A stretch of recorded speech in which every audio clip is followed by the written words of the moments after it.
히브리서를 읽다 보면 참 어렵다 이런 생각이 들 겁니다. 읽어보시지 않은 분들은 잘 모르죠. 구약의 레위기를 읽을 때와 비슷한 느낌을 갖게 합니다. 레위기가 바로 제사법에 대한 그런 내용들을 갖고 있기 때문에 굉장히 어려운 것처럼 이 히브리서는 신약 안에 있는 구약의 레위기와 같은 그런 모습을 가지고 있습니다. 그런데 이 내용들을 좀 더 자세히 들여다보면 아주 심오한 뜻을 가지고 있습니다. 히브리서는 1장에서 10장까지는 예수님의 본성, 예수님의 직무, 예수님의 구속에 관한 부분을 다루면서 왜 예수님께서 대제사장인가, 그리고 성소의 휘장이 찢어졌다는 의미는 무엇인가, 우리 모두는 만인 제사장이 되어서 우리가 직접 하나님 앞에 예배드릴 수 있는 권리와 권한을 갖게 됐는데 그것은 어떤 의미를 갖고 있는가, 이런 부분들을 말해줍니다. 그리고 마지막 11장, 12장, 13장에 가면 믿음, 소망, 사랑을 이야기합니다. 그래서 우리는 히브리서 11장을 믿음장이라 이렇게 이야기하죠. 그런데 12장을 소망장이라고 이야기하고 13장을 사랑장이라고 이야기하고 있습니다. 특별히 히브리서는 누가 기록을 했는가에 대해서 성경 가운데 유일하게 잘 모르는, 그러니까 기록자, 저자가 누구인지를 잘 모르는 책이기도 합니다. 많은 사람들이 사도 바울이 썼을 거다, 이렇게 어려운 책을 이렇게 힘들게 쓸 수 있는 능력을 가진 사람은 바울뿐이 없다라고 이야기하기도 하지만, 바울 사도 못지않게 아주 깊은 그런 단어들과 좋은 뜻을 갖고 있지만 바울의 문체와 달라서 바울이 아닐 거라고 말하는 사람들도 많이 있습니다.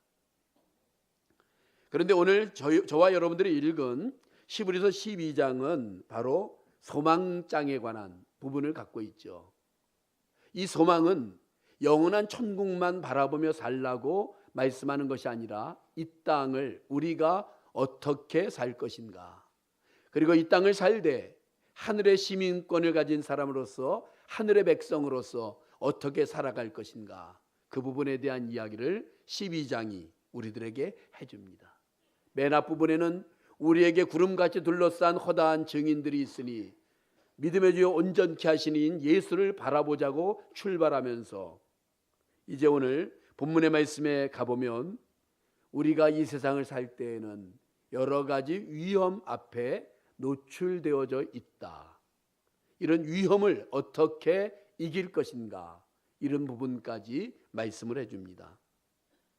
신앙생활이라고 하는 것은 예수를 믿고 구원받은 후에 이 땅에서의 성도의 삶입니다. 구원받았습니다. 하나님의 자녀가 되었습니다. 그리고 우리는 죽으면 영과 육이 분리되어서 그 영혼이 먼저 하나님 앞에 가게 됩니다. 그러나 이 땅이라고 하는 것, 우리의 현실이라고 하는 것, 우리가 이 땅에서 삶을 살아야 됩니다. 특별히 이 땅을 살아갈 때 막 사는 것이 아니라 하나님의 은혜 안에 살아야 되고, 하나님이 주신 사명 따라 살아야 되고, 이 땅에서 하나님이 주신 복을 누리며 살아가야 되는 것이 우리 성도들의 모습이기도 합니다. 우리는 신앙생활을 하기 전에 구원의 두 기둥이라고 하는 이야기들을 주로 듣습니다. 십자가와 부활. 우리가 구원을 받기 위해서 두 가지 큰 기둥, 십자가와 부활이 있습니다. 그렇다면 우리 신앙생활의 원리에 있어서 큰 기둥 두 개를 세운다면 어떤 기둥을 세워야 될까? 오늘 본문 14절에 보면 모든 사람과 더불어 화평함과 거룩함을 따르라. 이것이 바로 신앙생활의 원리의 신앙의 두 기둥이라고 말할 수 있습니다. 하나는 화평, 하나는 거룩입니다. 화평이 사랑의 열매라고 한다면 거룩은 진리의 열매가 되어집니다. 두 개가 가만히 보게 되면 공존하는 것 같지만 어떨 때는 두 개가 전혀 다른 의미와 뜻을 가지고 있을 때가 있습니다. 마치 하나님에게 공의와 사랑 두 가지가 하나님에게 있는데 공의와 사랑이 조화를 이루기가 굉장히 어려운 것처럼 화평과 거룩도 조화를 이룬다는 것은 쉽지 않습니다. 그런데 우리가 날줄과 시줄이 얽혀져서 하나의 모든 것을 만드는 것처럼 옷감을 만들 때 이런 가로와 세로의 줄들이 얽혀져서 어떤 것을 만드는 것처럼 우리 신앙생활에 화평함과 거룩함 이것이 조화를 이룰 수 있다면 우리의 신앙은 정말 귀하고 아름다운 신앙으로 갈 수 있습니다. 화평함은 특별히 모든 사람과 더불어 화평함은 잘 지낸다는 거죠. 좋게 지낸다는 거죠. 사이좋게 지낸다는 거죠. 분쟁 없이 지낸다는 거죠. 그런데 거룩함은 구별입니다. 구별되어야 되고 분별되어야 되고 달라져야 되고 뭔가 다른 삶을 살아야 되는데 잘 지내면서 다른 삶을 산다는 것 쉽지 않다는 거죠. 다른 삶, 구별된 삶, 거룩한 삶을 살면서 모든 사람과 잘 지낸다는 것 몹시 어렵다는 거죠.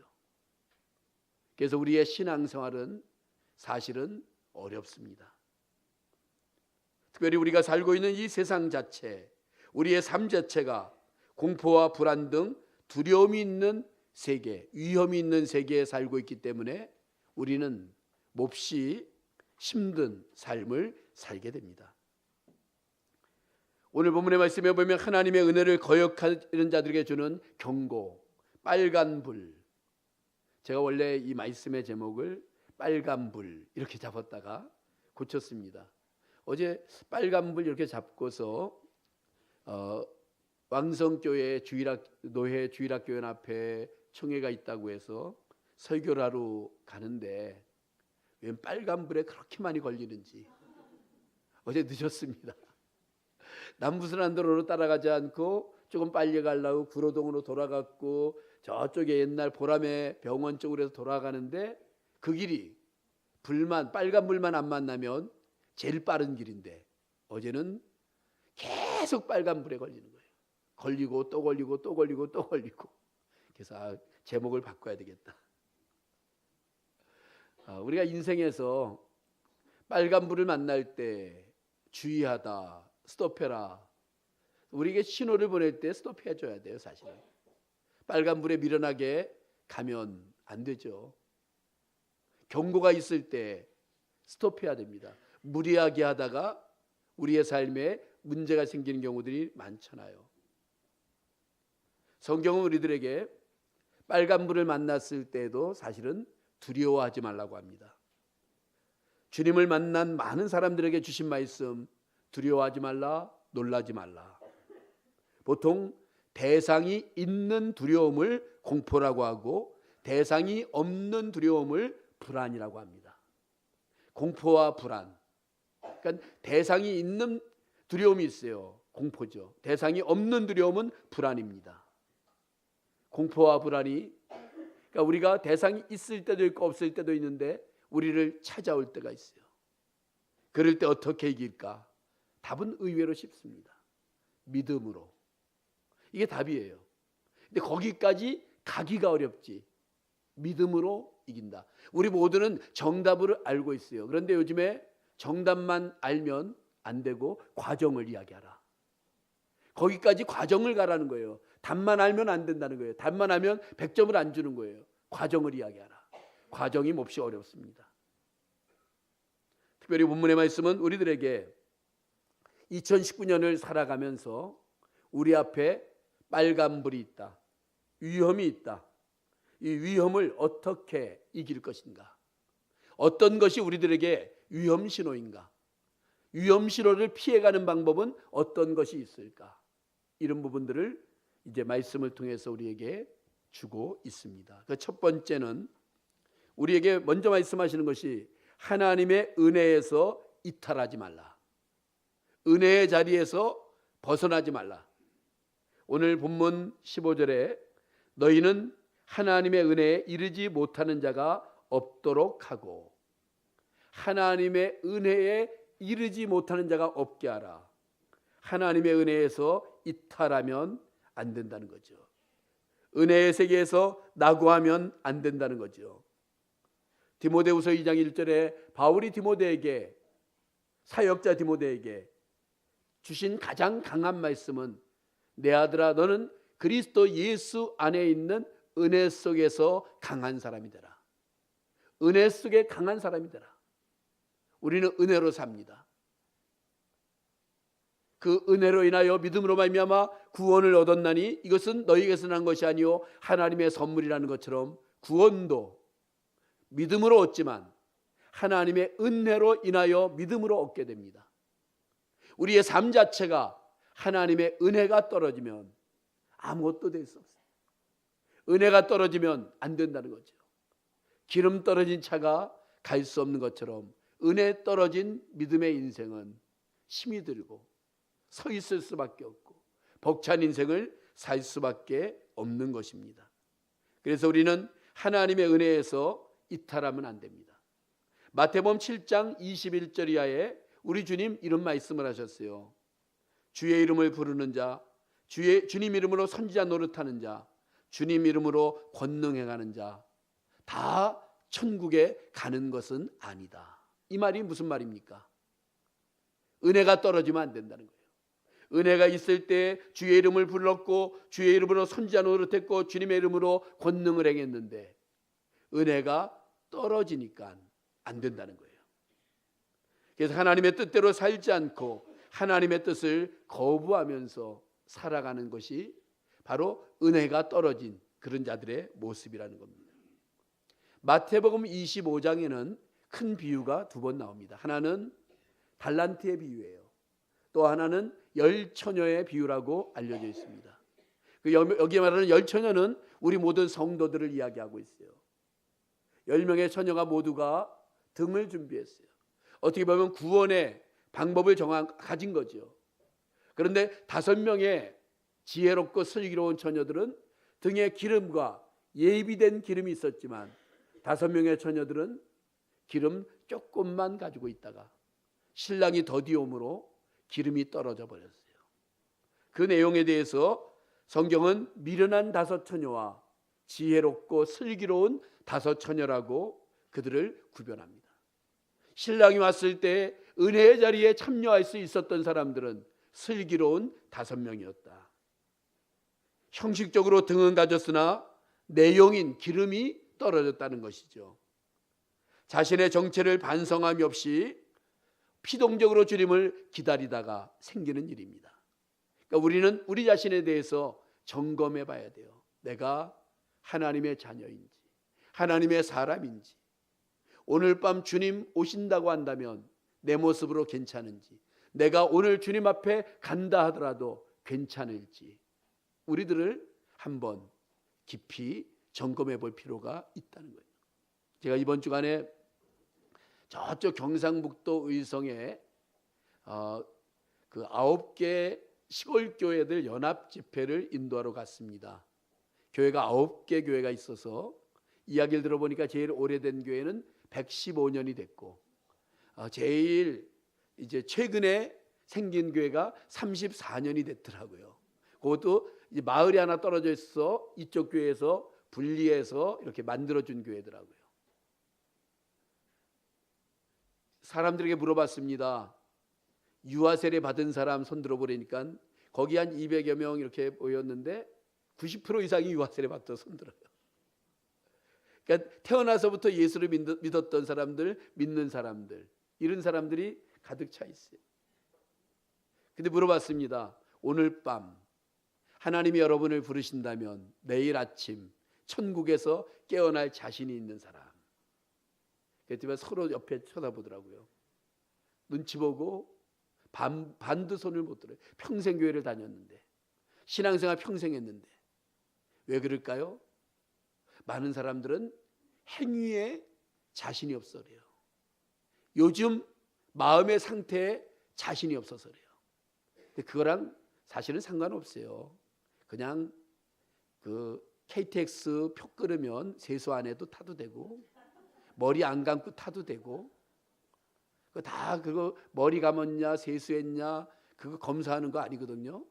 티켓 있냐 없냐.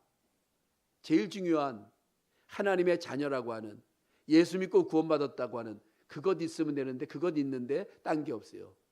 가방을 안 가졌어요. 뭐 딴 게 안 가졌다고. 그런 상관이 사실은 없는데. 그래서 방향을 전환해서 왜 구원을 받았는가에 대한 그런 설명하는 시간을 가졌던 적이 있어요. 이 5명의 지혜롭지 못한 사람들은 하나님의 은혜의 자리에 참여치 못했는데 왜 그렇게 됐을까?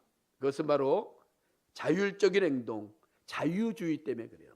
이 자유주의는 어디에서 나오냐면은 사람이 자기의 소견에 옳은 대로 했다는 사사기 시대처럼 내 생각이 앞설 때에 생기는 문제입니다. 열왕기하 5장에 아람 나라의 장군이었던 나하만이라는 사람이 있습니다. 이 사람은 큰 영웅이에요. 나라를 건진 사람이에요. 그런데 문둥병자였습니다. 근데 이 사람이 또 정말 귀한 것은 그 이스라엘에서 잡아온 조그만 여자아이가 있었는데 그 주인이 문둥병이 걸린 것을 알고 우리 나라에 가면 당신을 고쳐줄, 주인을 고쳐줄 그런 선지자가 있습니다. 이런 작은 아이의 소리에 귀를 기울이고 이스라엘까지 찾아왔던 사람이에요. 큰 자였음에도 불구하고 작은 자의 소리에 귀를 기울였어요. 그리고 이스라엘에 왔어요. 그런데 와서는 정치적으로 해결하려고 이스라엘 왕을 찾아가죠. 왕은 나는 못 고친다. 그 이야기를 선지자 엘리사 시대였는데 엘리사가 들었어요. 나한테 보내십시오.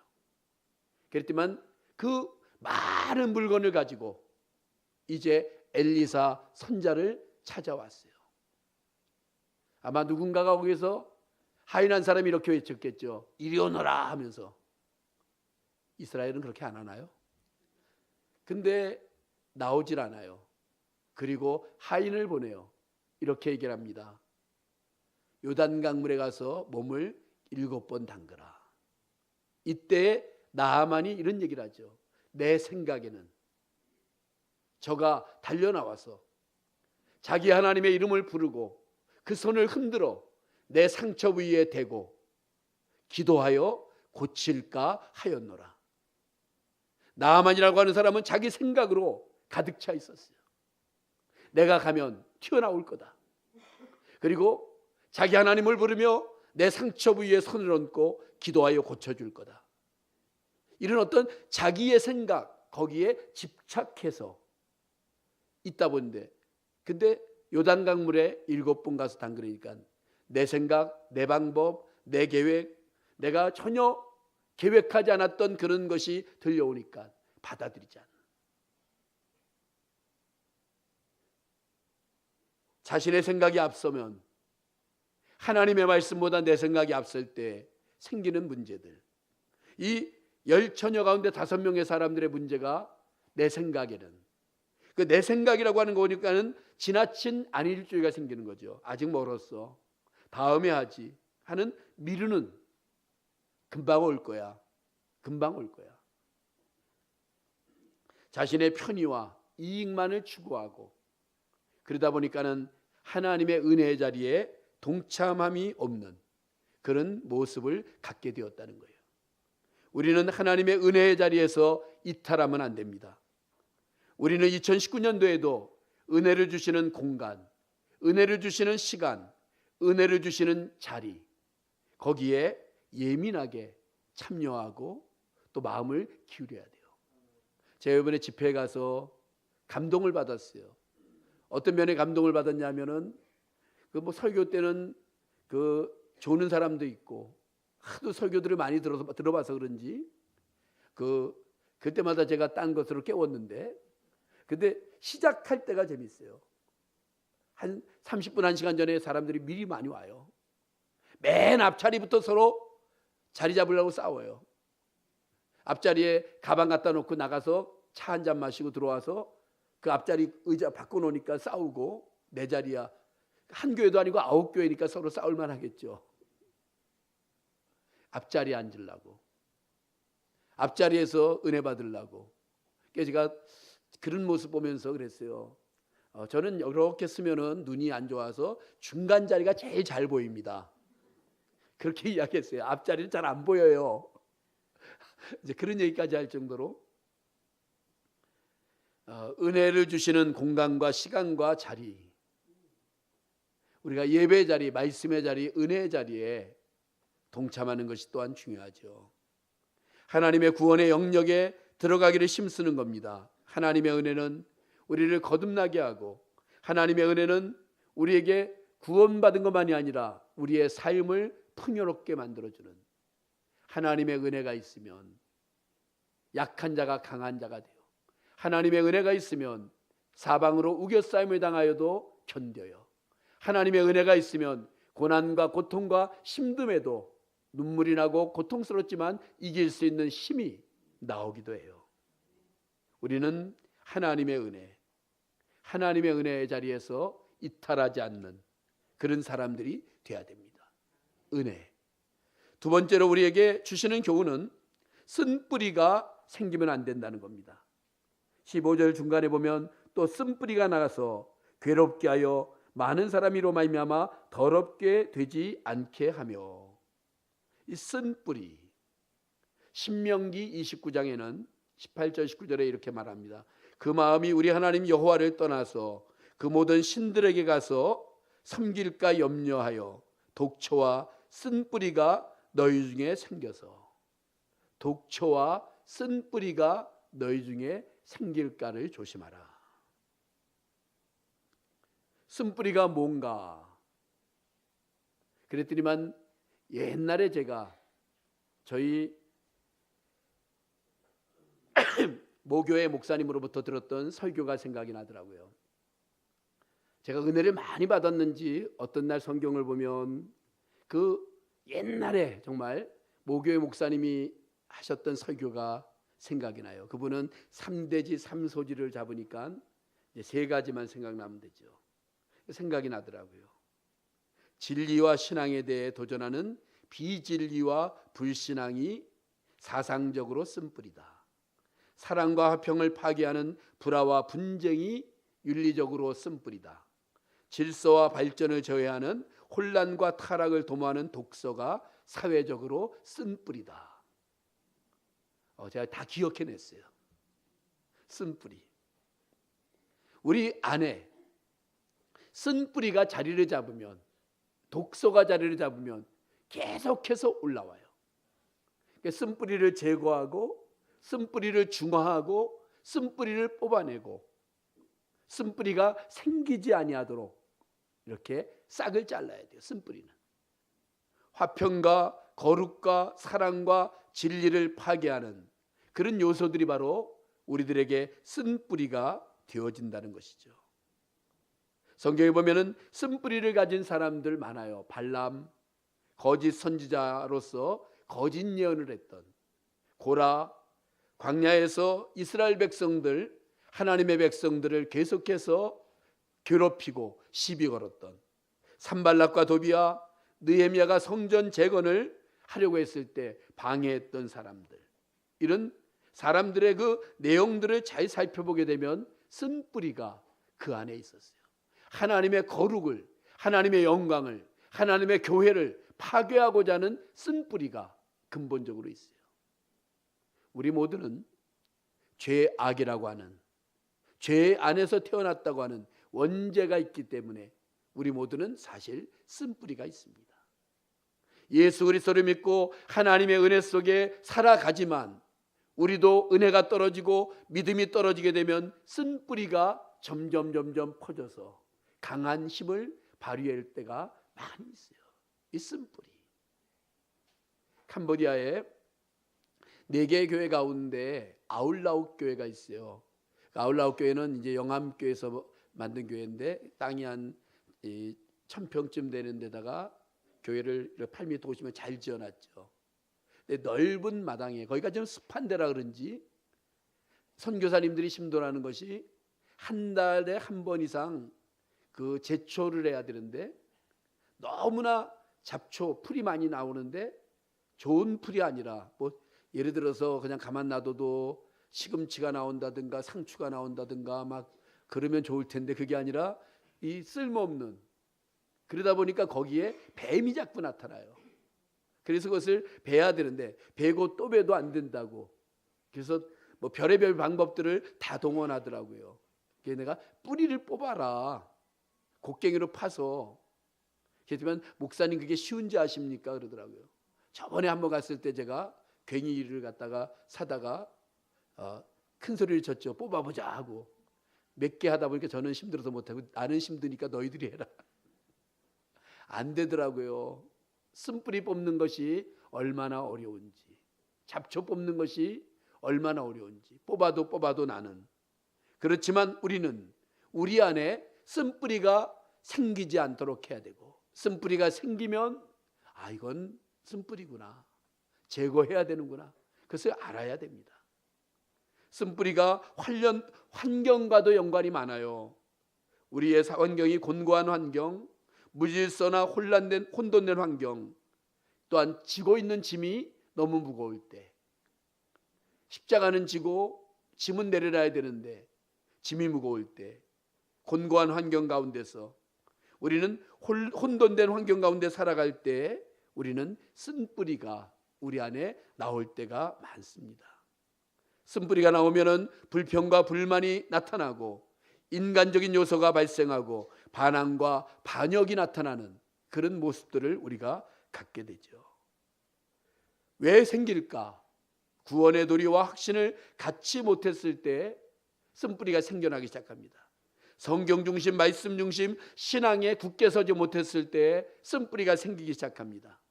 영적인 변화를 받지 못하고 육적인 욕망에 이끌려 살 때 쓴뿌리가 생기게 되어지는 거죠. 그래서 우리는 어떤 나한테서 이런 쓴뿌리와 같은 요소들 대부분 알아요. 대부분 압니다. 이것은 제가 대부분 안다는 표현은 목사인 저한테도 쓴뿌리가 있고 쓴뿌리가 나타날 때가 있어요. 그러면 알죠. 어떨 때는 놔둡니다. 점점 커져요. 놔두지 말고 잘라야 되는데, 자르고 또 잘라야 되는데, 쓴뿌리는 계속해서 자라요. 좋은 알곡은 잘 자라지 못하지만 잡초가 빨리 자라는 것처럼, 좋은 것들은 자라지 못하지만 쓴뿌리는 부지런히 자라게 돼 있어요. 그래서 자라나지 못하도록, 커져나가지 못하도록, 나를 지배하지 못하도록, 나의 삶의 모든 것을 이렇게 주장하지 못하도록 잘라내는 부분이 필요해요. 세 번째로는 이렇게 표현합니다. 에서와 같이 망령된 자가 없도록 살펴라.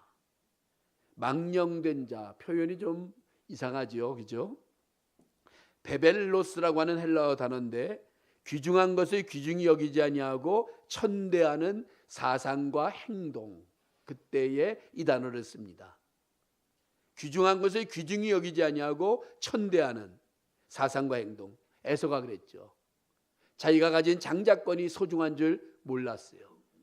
우리가 예수 믿고 구원받아 하나님의 자녀가 된 이 영광됨을, 이 은혜를, 이 귀중한 것을 모르고 살아가면 망령된 자, 베벨로스라는 거죠. 잠언 21장 24절에는 무례하고 교만한 자를 이름하여 망령된 자라 부른다. 무례하고 교만한 자, 이런 사람들이 망령된 자다.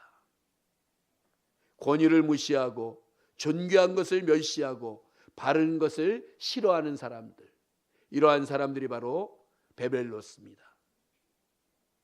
에서가 그랬어요. 게하시가 그랬어요. 가룟 유다가 그랬어요. 아간이 그랬어요. 아나니아와 삽비라가 그랬어요.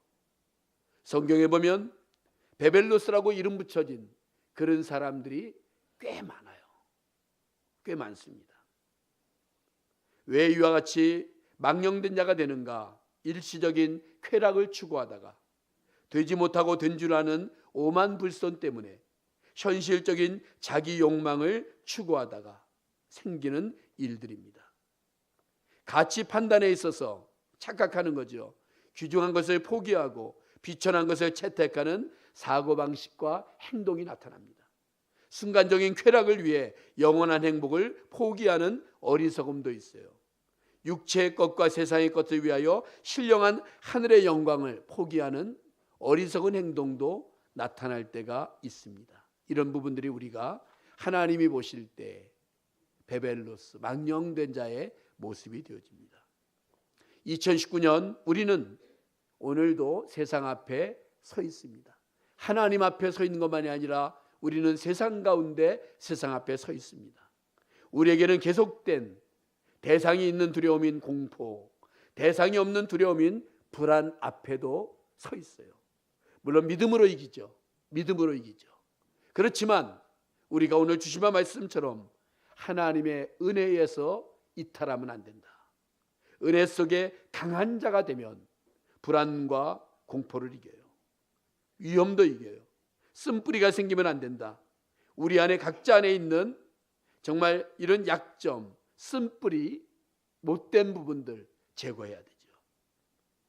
베벨로서 같이 망령된 자가 되면 안 된다. 무례하고 교만한 자. 하나님 앞에서, 하나님의 권위 앞에서 어떤 모습으로 설 것인가를 생각하는 사람들이 돼야 된다는 거죠. 사랑하는 성도 여러분, 우리는 이겨야 합니다. 세 가지 경고, 위험이 있지만 이겨야 되고 이기는 삶을 금년에 살아가야 되고 그러한 삶을 다 사시는 저와 여러분들이 되시기를 주의 이름으로 축복합니다. 기도하겠습니다. 하나님, 이기는 자들이 되도록 우리에게 위험한 요소들이 많이 나타나더라도 이길 수 있도록 은혜를 베풀어 주시기를 원합니다. 승리자가 되도록 함께하여 주옵소서. 예수님의 이름으로 기도합니다. 아멘.